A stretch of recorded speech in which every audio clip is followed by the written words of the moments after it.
Florida Governor Ron DeSantis vetoed millions of dollars in art funding. Unprecedented, a direct economic impact of nearly $300 million per year.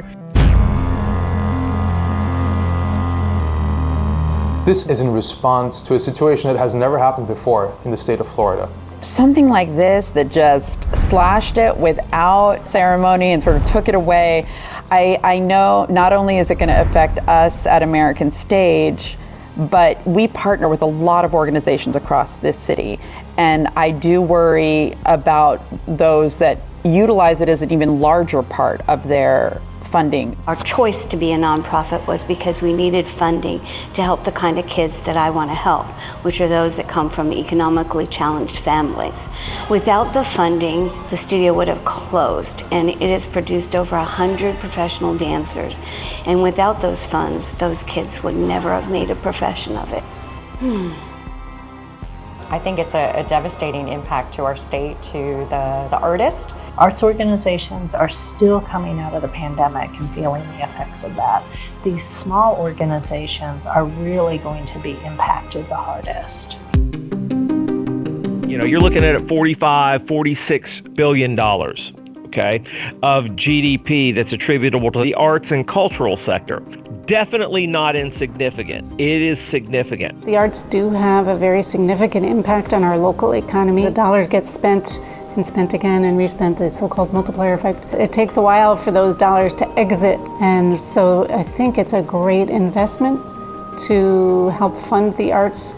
Regardless of what we choose in our action forward, it is going to be uncomfortable.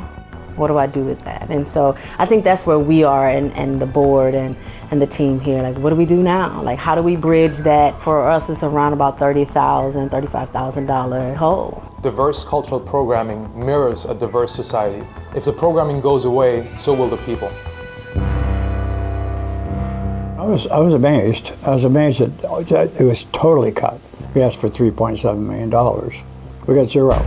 With all the work that we did, you know, in Tallahassee and sending people to try to speak on our behalf and stuff like that, I was amazed that we got nothing.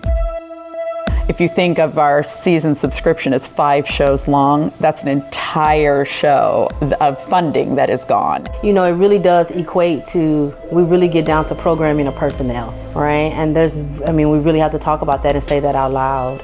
One of my major concerns is that if it's seen or perceived as that we can do it without the support of the state and of the city, then unfortunately this will become the new norm, and we'll continue to fight for public funding that is so integral to the health of the arts community.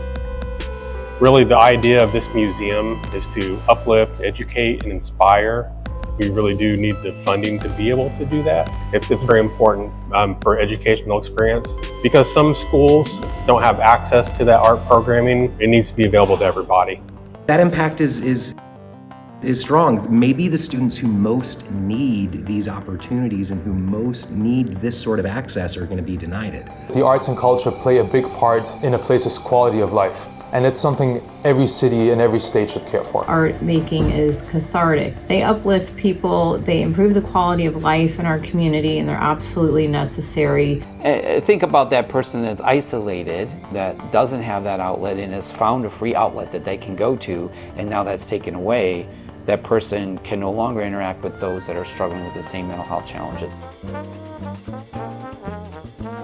So it gives us a big cushion so we can present free concerts and free educational activities. We may not be able to offer free concerts.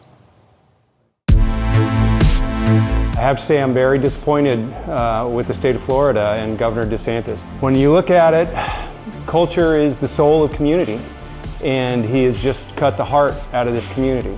We get a lot of tourists coming specifically for the arts, and I think that's a really important facet to keep in mind, especially as we think about making big investments in, for example, sports. All of that money that they're spending on the sports. It's really taking a lot of money away from a lot of different things.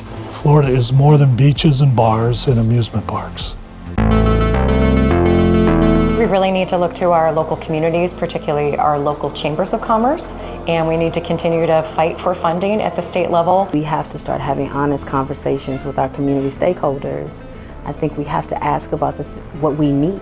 The arts are doing well. They are doing what they're supposed to do. They're stabilizing communities. Our intention is to really be part of a two-step process. First step being to educate the general audience and the average consumer of the arts and culture, but then on a secondary level, to really advocate for artists and on the behalf of arts organizations.